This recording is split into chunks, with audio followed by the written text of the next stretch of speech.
নমস্কার, Indian Bengali রান্নার চ্যানেলের তরফ থেকে সকলকে স্বাগত জানিয়ে আজ আমি তৈরি করব রুপোলি আর মাছের স্বর্ণালী রেসিপি। দেখে নিই আর মাছের রেসিপি বানানোর জন্য উপকরণগুলো। লাগছে টুকরো করা আর মাছ, টুকরো করা আলু, সর্ষে কাঁচা লঙ্কা বাটা, পেঁয়াজ কুচি, লবণ, হলুদ গুঁড়ো। এবার দেখে নিই এটা কিভাবে তৈরি করব। আর মাছের রেসিপিটি বানানোর জন্য একটা কড়াই গরম করতে দিয়েছি, তাতে 4 চামচ সর্ষের তেল দেবো। সর্ষের তেলটা খুব ভালোভাবে গরম হয়ে গেলে হাতায় করে 1 চামচ সর্ষের তেল ওই টুকরো করা মাছটা, নুন হলুদে মাখানো মাছটার ওপর আস্তে আস্তে দিয়ে দেবো। দিয়ে ওই তেলটা দিয়ে বেশ ভালোভাবে মাছটা মাখিয়ে নেব। এই গরম তেলটা মাছগুলোর ওপর দিয়েছি যাতে তেলটা দিলে মাছগুলো ফুটে গিয়ে ভেঙে না যায়। এবার মাছগুলো আস্তে আস্তে গরম তেলেতে সব দিয়ে দেব। এবার মাছগুলো ভালোভাবে ভাজার জন্য 1 মিনিটের জন্য ঢাকা দিয়ে দেবো। এবার 1 মিনিট হয়ে গেছে, ঢাকাটা সরিয়ে নেব। সরিয়ে নিয়ে এবার মাছগুলোকে উল্টে দেব। এবার সমস্ত মাছগুলো এইভাবে আস্তে আস্তে উল্টে দেব, বেশি তাড়াহুড়ো করব না। এবার মাছগুলো সব উল্টানো হয়ে গেছে, আবার 1 মিনিটের জন্য ওই পিঠটা ভাজতে দেব।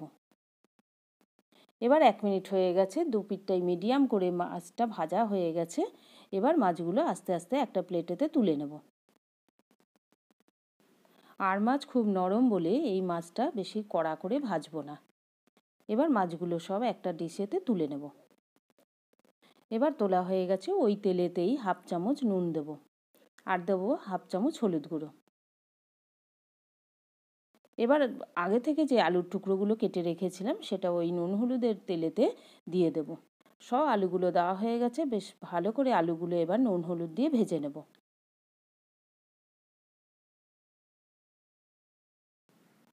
এইভাবে আলুগুলোকে 2 মিনিটের জন্য বেশ ভালোভাবে ভাজা ভাজা করে নেব। এবার আলুগুলো দু পিঠটাই খুব সুন্দর করে ভাজা হয়ে গেছে। এবার আলুগুলোকে সব তুলে নেব।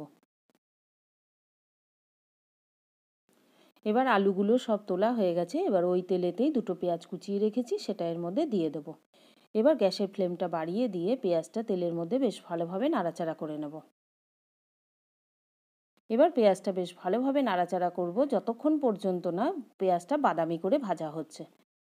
এবার পেঁয়াজটা একটু হালকা বাদামি হয়েছে, তার মধ্যে দেবো 1 চামচ হলুদ গুঁড়ো আর গোটা রান্নাটা হওয়ার জন্য স্বাদ মতো নুন।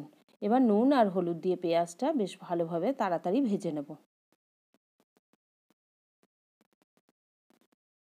এবার পেঁয়াজটা খুব সুন্দর করে ভাজা হয়ে গেছে। এবার আগে থেকে যে আলুটা ভেজে রেখেছিলাম সেটা এই পেঁয়াজের ওপরে আস্তে আস্তে দিয়ে দেব। এবার আলু আর পেঁয়াজটা আবার একবার নেড়ে নেব।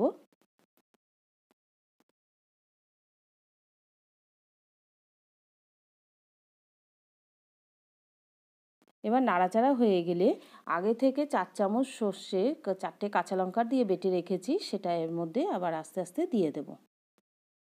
এবার সর্ষেটা দেওয়া হয়ে গেছে, সর্ষের বাটিতে যে সর্ষেটা লেগেছিল তাতে জল দিয়ে সর্ষে গোলা জলটা এর মধ্যে দিয়ে দেব।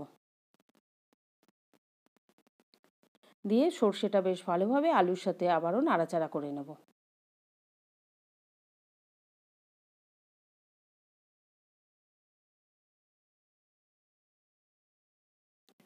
এবার দেখে মনে হচ্ছে আলুটা পুরোপুরি সেদ্ধ হওয়ার জন্য আরেকটু জল ব্যবহার করতে হবে, তাই এখানে আমি 1 কাপ ফ্রেশ জল ব্যবহার করেছি।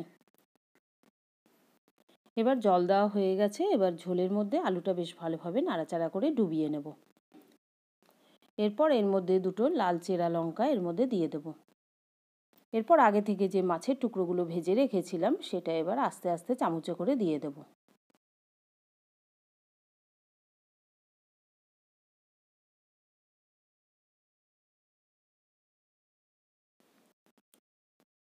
এবার সমস্ত মাছগুলো দেওয়া হয়ে গেছে। এবার মাছগুলো ঝোলের মধ্যে আস্তে আস্তে ডুবিয়ে দেব যাতে ঝোলের রসটা মাছের মধ্যে ঢুকে যায়। এবার মাছগুলো ঝোলের মধ্যে হালকা করে নাড়াচাড়া হয়ে গেলে সমস্ত উপকরণগুলো ভালোভাবে সেদ্ধ হওয়ার জন্য 5 মিনিটের জন্য মিডিয়াম আঁচেতে ঢাকা দিয়ে দেব। এবার 5 মিনিট হয়ে গেছে, ঢাকাটা সরিয়ে নেব। সরিয়ে নিয়ে হালকা করে মাছগুলো আর আলুটা একটু ঝোলের মধ্যে নাড়াচাড়া করে নেব। এবার নাড়াচাড়া হয়ে গেলে দেখব আলুটা সেদ্ধ হয়েছে কিনা। এবার একটা আলু কেটে দেখে নিলাম সেদ্ধ হয়ে গেছে এবং ঝোলটাও বেশ গাঢ় হয়ে গেছে। এবার গ্যাস অফ করে নামিয়ে নেব রুপোলি আর মাছের স্বর্ণালী রেসিপিটি। যদি আজকের এই রান্নার রেসিপিটি আপনাদের ভালো লেগে থাকে তাহলে ভিডিওটি লাইক, শেয়ার ও কমেন্ট করুন। ততক্ষণ ভালো থাকুন, সুস্থ থাকুন। ধন্যবাদ।